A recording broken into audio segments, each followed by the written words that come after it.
Olá, minhas amigas e meus amigos. Hoje eu vou homenagear mais uma mulher que merece homenagem. 4 de março de 1921, ela nascia. Portanto, é o centenário dela hoje. Uma potiguar do Rio Grande do Norte. Ademilde Fonseca.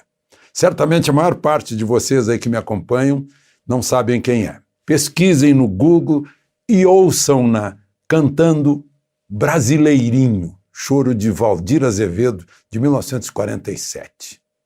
Uma coisa incrível, a articulação da palavra, a velocidade com que ela conseguia cantar a letra do Brasileirinho, que Valdir Azevedo consagrou na rapidez nas 4 cordas do cavaquinho. Não? Vale a pena. Ao homenageá-la, eu estou homenageando também um período áureo da música popular brasileira. Bom, e não esqueçam de dar o seu like, o seu dislike e de se inscrever se ainda você não estiver inscrito.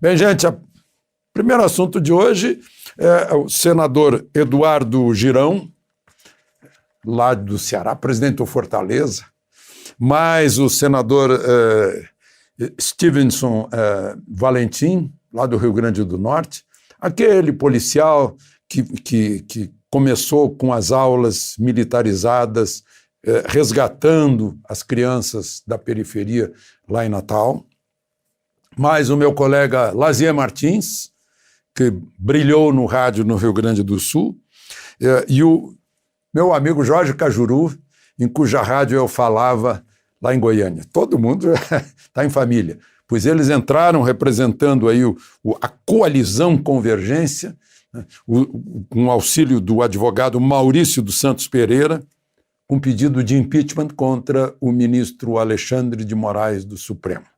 E estão dizendo que esperam que o novo presidente do Senado não faça com esses pedidos o que fez o anterior em relação a Gilmar Mendes, a Alexandre de Moraes, a Lewandowski, a Fachin e a Toffoli. Afinal,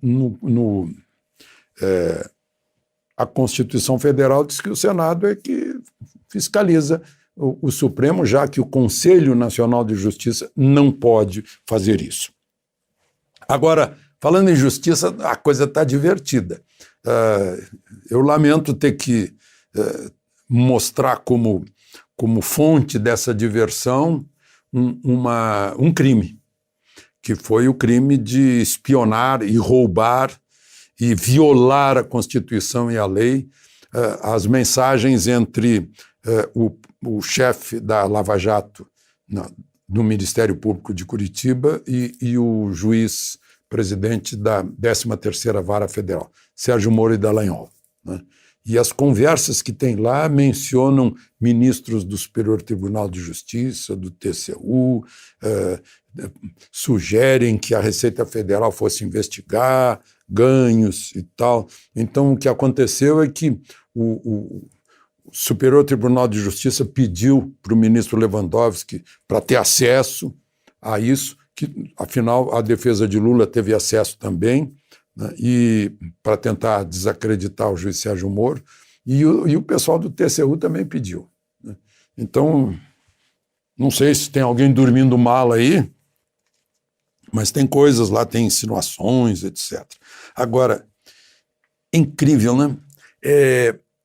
O sujeito compra um imóvel, mas como ele é filho do presidente, ele tem que ficar dando explicação. Ele comprou o imóvel, estou falando do senador Flávio Bolsonaro. Ele vendeu um apartamento lá na Barra da Tijuca, né? Apartamentos na Barra da Tijuca custam de 1,5 milhão para cima. Ele vendeu o apartamento lá, ele vendeu uma valiosa franquia da Copenhagen, chocolates e café e tal, e pediu um empréstimo para um banco que não tem ligação com o governo federal.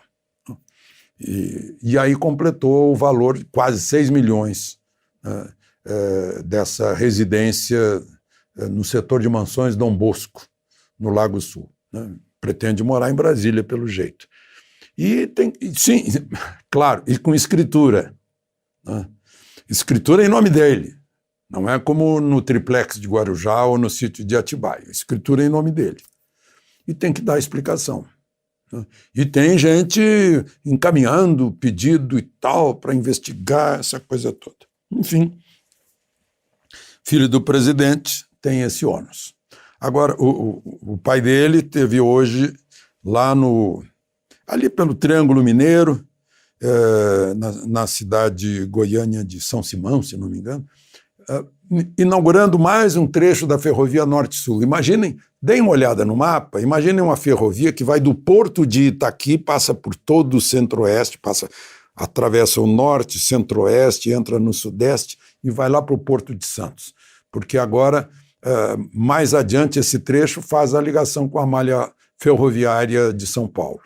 É o Brasil se unindo. Claro que estava lá o ministro Tarcísio com ele, fez um discurso lamentando as mortes e falando da necessidade de a gente continuar trabalhando, porque as pessoas precisam comer. Tem gente que pode ficar em casa, ligar o telefone, pedir entrega em casa de comida e tal, e tem gente que tem que sair para a rua, senão tem que sair para a rua de manhã para ter comida à noite para os filhos. Né?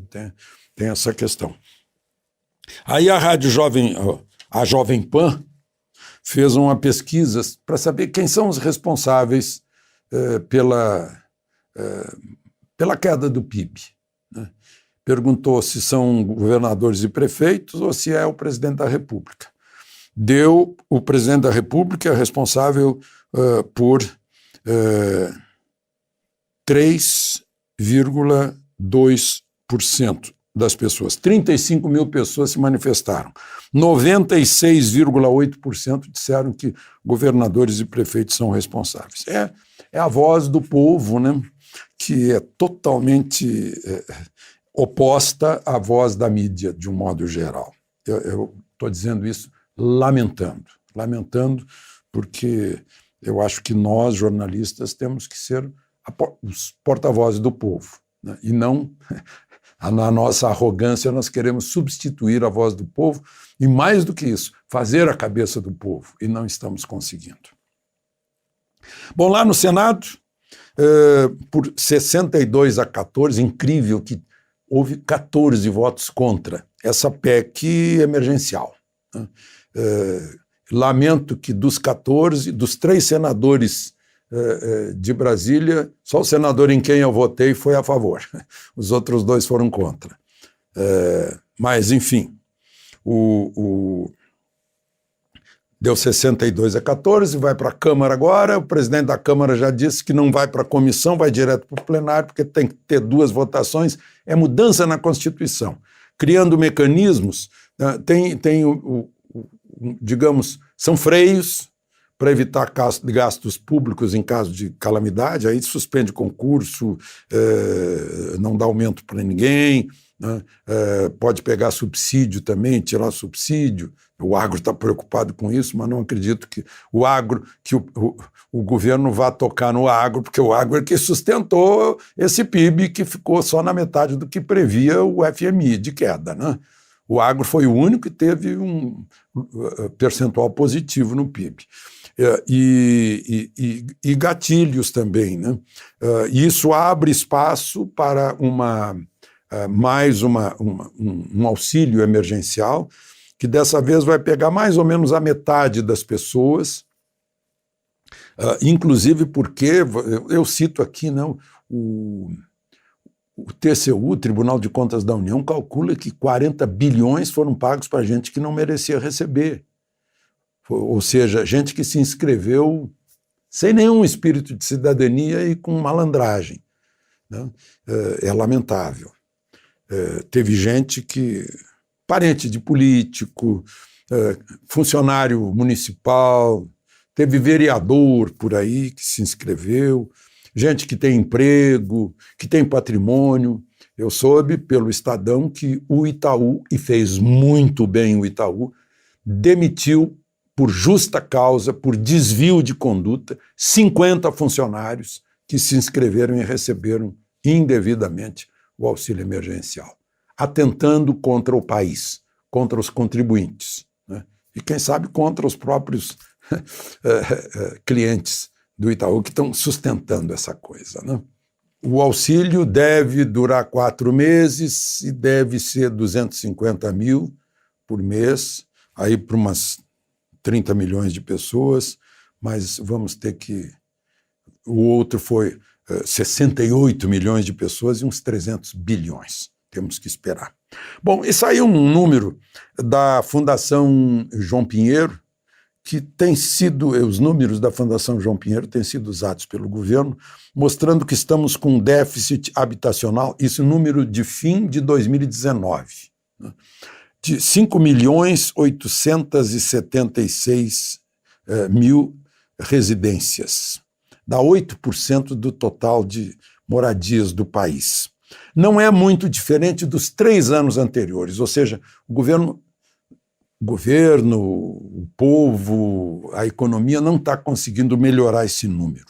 Aí estão incluídas 1.482.000 habitações precárias, 1.358.000 habitações divididas, né, mais de uma família. E um pouco mais de 3 milhões de famílias com aluguel, que representa acima de 30% da renda de quem paga o aluguel. Principalmente na região norte, né, no Amapá, Roraima, Maranhão, Amazonas e Pará. E o melhor estado nisso é o Rio Grande do Sul. Agora, deixa eu contar para vocês que isso vai mudar radicalmente. Em breve saberemos. Em breve saberemos. Caixa Econômica Federal está virando Banco Social, né? Já virou Banco Social nesses 2 anos de nova administração, uma coisa incrível, né? E um banco habitação fortíssimo. Vocês já imaginaram, em certos imóveis, aqueles que foram retomados, a pessoa comprar sem precisar pagar a entrada? Pois é. Depois o resto em 35 anos, com juro lá embaixo, vem aí uma revolução na habitação. Posso dizer para vocês que vem aí, né, com esse novo presidente, que, aliás, está fazendo aniversário hoje, 50 aninhos, bem jovem ainda. Ele saiu da Faria Lima direto, sabe para onde? Para o Lixão, para o Mangue, para o Pantanal. Amanhã ele deve ir para o Pantanal. Vai ser o 94º fim de semana dele na ponta, para saber a necessidade dos mais pobres. Ele anda de jangada com pescador lá no Nordeste, ele procura caranguejo com os catadores de caranguejo do Mangue, lá em Belmonte, na Bahia. Ele conversa com o pessoal que mora no Lixão, né, lá em Itabuna, na Bahia. Lá na central de distribuição de produtos agrícolas lá em São Paulo, ele descobriu que não tinha agência da Caixa, tinha na Avenida Brasil. Não, vai passar lá para Segagesp, alguma coisa assim. Eu sempre me confundo com essa sigla, né? Central de Abastecimento lá de São Paulo. Mas, enfim, é uma boa notícia. Eu sempre termino com boas notícias e vamos esperar aí que continue essa revolução que é a Caixa Econômica Federal, que tem poupança como ninguém, né, de usar isso tudo para o bem social dos que estão mais precisando. Não é emprestar dinheiro para gente grande, como acontecia antes, né, e nem misturar política com a Caixa Econômica, que acaba resultando mala cheia de dinheiro num apartamento lá de Salvador, né? De Brasília, Alexandre Garcia.